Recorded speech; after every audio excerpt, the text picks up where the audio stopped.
جب 13 اگست کی رات لوگ جشن آزادی کے لیے نکلے ہیں اور لبرٹی چوک مین جو تھا یہاں پر لوگ اکٹھے ہوئے اور مختلف علاقوں میں لوگ جشن آزادی کے لیے نکلے تھے. پولیس نے وہاں پر دھابا بولا. ہم نے کچھ ایسے ورکرز کو بھی دیکھا جن پر رات کو ظلم بھی کیا گیا, ان پر تشدد کیا گیا, ان کے جسم پر ہم نے نشانات دیکھے. تاریخ میں یہ پہلی دفعہ دیکھا ہے کہ 14 اگست آزادی کا دن منانے کے بدلے میں انہیں جو ہے وہ رات کو تشدد کیا گیا. اللہ تعالیٰ کے فضل و کرم کے ساتھ ہم نے 126 کے تمام کارکنان کو اس دن ڈسچارج کروایا تمام مختلف کچہریوں سے. جج صاحب نے اپنے ریمارکس کے اندر, آرڈرز کے اندر یہ مینشن کیا ہے کہ جو ایف آئی آر کی گئی ہے یہ بالکل جو ہے وہ غیر قانونی کی گئی ہے. ہم پہلے یہ ڈیسائیڈ کر لیں کیا پاکستان واقعی ایک جمہوری ملک ہے یا نہیں ہے. یہ عوام کے اندر ایک غصہ ہے جو اب نکل رہا ہے, اور ورنہ ہم نے کبھی ایسا نہیں دیکھا کہ 14 اگست کے دن لوگ پاکستان کے جھنڈے کے ساتھ کسی پارٹی کا جھنڈا بھی لے کے آ رہے ہوں. کہاں پر دنیا کے اندر ایسا ہوتا ہے کہ سول لوگ آتے ہیں رات کے اندر, وہ ریڈز کرتے ہیں, لوگوں کا سامان اٹھاتے ہیں, چار دیواری کا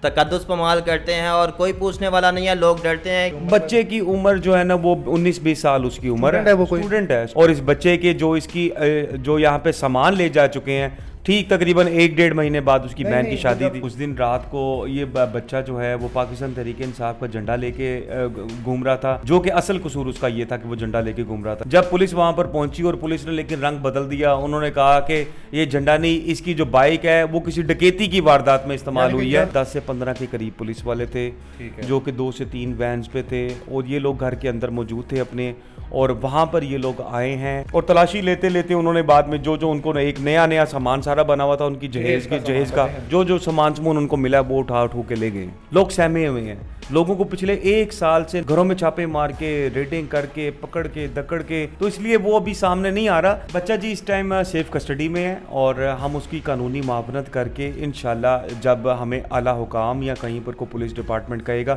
ہم اس کو پیش کرتے ہیں.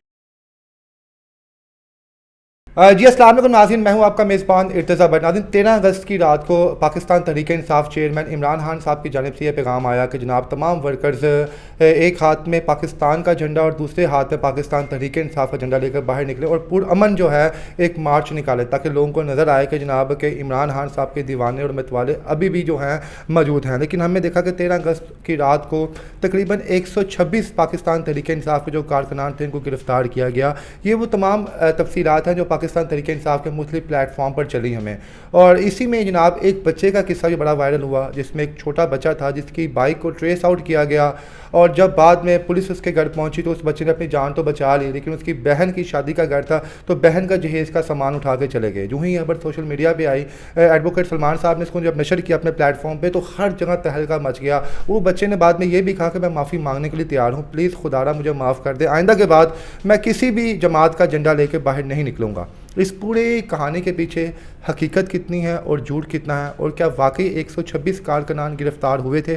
اگر گرفتار ہوئے تھے تو کارکنان اب کہاں پہ ہیں؟ میرے ساتھ اس وقت ILF کے ممبر موجود ہیں, وکیل برطرہ ملک عثمان صاحب اور عمار صاحب. ان سے پوچھیں گے جناب کہ واقعی 13 اگست کو ہوا کیا تھا اور اب تک کتنے ممبران جو ہیں وہ گرفتار ہوئے ہیں. السلام علیکم سر. جی وعلیکم السلام. جی عمار صاحب 13 اگست کی رات سے کہانی شروع کرتے ہیں. سب سے پہلے یہ بتائیں کہ خان صاحب کی جانب سے آرڈر تھا تو کیا واقعی گرفتاری ہوئی تھی, اور گرفتاری کن کن شہروں میں ہوئی تھی, کتنے کارکنان کو گرفتار کیا گیا تھا؟ جی بالکل, جب 13 اگست کی رات لوگ جشن آزادی کے لیے نکلے ہیں اور لبرٹی چوک مین جو تھا یہاں پر لوگ اکٹھے ہوئے اور مختلف علاقوں میں لوگ جشن آزادی کے لیے نکلے تھے, تو پولیس نے وہاں پر دھابا بولا اور تقریباً 126 کارکنان کو گرفتار کیا اور ان پر مختلف تھانوں میں مقدمات درج کیے گئے. اور 14 اگست کے دن پھر ہم جب ILF کے وکلا پہنچے اپنا مختلف کچہریوں کے اندر, جس میں کینٹ کورٹ تھی, ماڈل ٹاؤن کچہری تھی, فیروز والا تھا. 14 اگست چھٹی والے دن بھی آپ جناب ایکٹیو رہے. 14 اگست کے دن صبح 12 بجے دوپہر 12 بجے ہم لوگ عدالتوں میں موجود تھے اور ہم اپنے ورکرز کے ساتھ موجود تھے, اور اللہ تعالیٰ کے فضل و کرم کے ساتھ ہم نے 126 کے تمام کارکنان کو اس دن ڈسچارج کروایا تمام مختلف کچہریوں سے. اور جج صاحب نے اپنے ریمارکس کے اندر, آرڈرز کے اندر یہ مینشن کیا ہے کہ 14 اگست کے دن آزادی کے لیے جشن منانا, روڈز پہ نکلنا کوئی قانونی طور پر جرم نہیں ہے, اور یہ جو FIR کی گئی ہے یہ بالکل جو ہے وہ غیر قانونی کی گئی ہے، اور اسی بنیاد کے اوپر جج صاحب نے جو ہے وہ 126 کارکنان کو جو ہے وہ ڈسچارج کیا۔ اچھا سر، ایک چیز اور بتائیں، کیا کوئی ایسا بھی قانون بنا ہوا ہے آپ کہ آپ تحریک انصاف کا جھنڈا لے کے باہر نہیں نکل سکتے؟ کیونکہ ہم نے دیکھا کہ ویڈیوز دیکھی ہیں مختلف پلیٹ فارم پہ کہ جس شخص نے جھنڈا پکڑا ہوا ہے تحریک انصاف کا اس کو پکڑ لیا جاتا ہے اور جھنڈا چھینا جاتا ہے۔ کیا کوئی ایسی وجہ ہے تاکہ یہ کلیئر کر دیں ایک چیز یہاں پہ، کیونکہ بہت سے ویورز یہ چیز بھی پریشان ہے کہ ہم نہیں لے کے جانا، ہمیں جانا ہے یا نہیں جانا، کیا بتائیں اس میں؟ دیکھیں ہم پہلے یہ ڈیسائیڈ کر لیں کیا پاکستان واقعی ایک جمہوری ملک ہے یا نہیں ہے۔ اگر پاکستان ایک جمہوری ملک ہے تو یہاں پر ہر انسان کو یہ رائٹ حاصل ہے کہ وہ اپنی پسند کی پارٹی کے ساتھ ایفیلیشن رکھ سکتا ہے، چاہے وہ نون لیگ ہے، چاہے وہ پیپلز پارٹی ہے، چاہے وہ PTI ہے۔ ہم کسی کو فورسفلی تو نہیں کہہ سکتے کہ آپ فلاں پارٹی کو جو ہے وہ سپورٹ کریں اور ووٹ کریں یا نہ کریں۔ اگر کوئی PTI کو پسند کرتا ہے، اور جس طرح کی ظلم اور فسطائیت ہم نے 9 مئی کے بعد سے دیکھی ہے ورکرز کے، یہ عوام کے اندر ایک غصہ ہے جو اب نکل رہا ہے، اور ورنہ ہم نے کبھی ایسا نہیں دیکھا کہ 14 اگست کے دن لوگ پاکستان کے جھنڈے کے ساتھ کسی پارٹی کا جھنڈا بھی لے کے آ رہے ہوں۔ یہ اصل میں ان کے جو ایکشن تھا اس کا ریئیکشن آ رہا ہے، جو 9 مئی کے بعد سے ایک فسطائیت کا نظام چل رہا ہے پاکستان کے اندر، یہ اصل میں اس کا ریئیکشن آیا ہے۔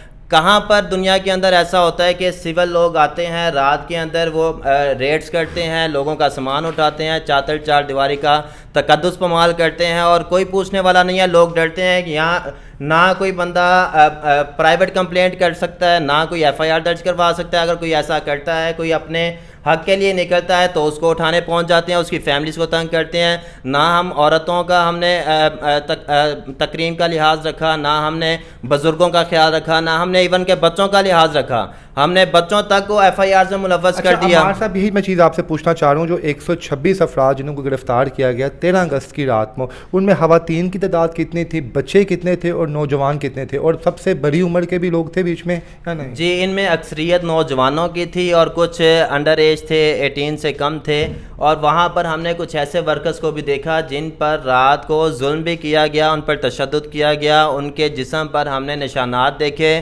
اور یہ ہم نے تاریخ میں یہ پہلی دفعہ دیکھا ہے کہ 14 اگست آزادی کا دن منانے کے بدلے میں انہیں جو ہے وہ رات کو تشدد کیا گیا۔ اس طرح کا ہم نے نظام پہلے کبھی نہیں دیکھا۔ جب آپ نے ان بچوں سے پوچھا یا ان بزرگوں سے پوچھا یا نوجوانوں سے پوچھا تو وہ کیا کر رہے تھے؟ کیا کوئی گالیاں نکال رہے تھے؟ ان کے ہاتھ سے کیا چیز برآمد ہوئی تھی جس کی بنا پر ان پہ اتنا تشدد کیا؟ دیکھیں، جب ہم نے ان سے کہا کہ آپ کس حال میں تھے اور آپ کو کیسے رکھا گیا، انہوں نے ہمیں یہ تو ضرور بتایا کہ ہمارے ساتھ ظلم ہوا، تشدد ہوا، لیکن وہ سارے کے سارے ان کے حوصلے بلند تھے، اور وہ کہہ رہے تھے کہ ہم عمران خان کے ساتھ کھڑے ہیں، ہم تحریک انصاف کے ساتھ کھڑے ہیں، ہم اپنے نظریے کے ساتھ کھڑے ہیں، ہم پاکستان کے ساتھ کھڑے ہیں، ہم اپنی قوم کے ساتھ کھڑے ہیں۔ جی ناظرین، یہ کہانی تھی 126 لوگوں کی جن کو 13 اگست کی رات کو گرفتار کیا گیا۔ اب معاملہ یہ بھی آ گیا کہ اب نئی گرفتاریاں بھی ڈالی جا رہی ہیں، نئی لسٹیں بنائی جا رہی ہیں۔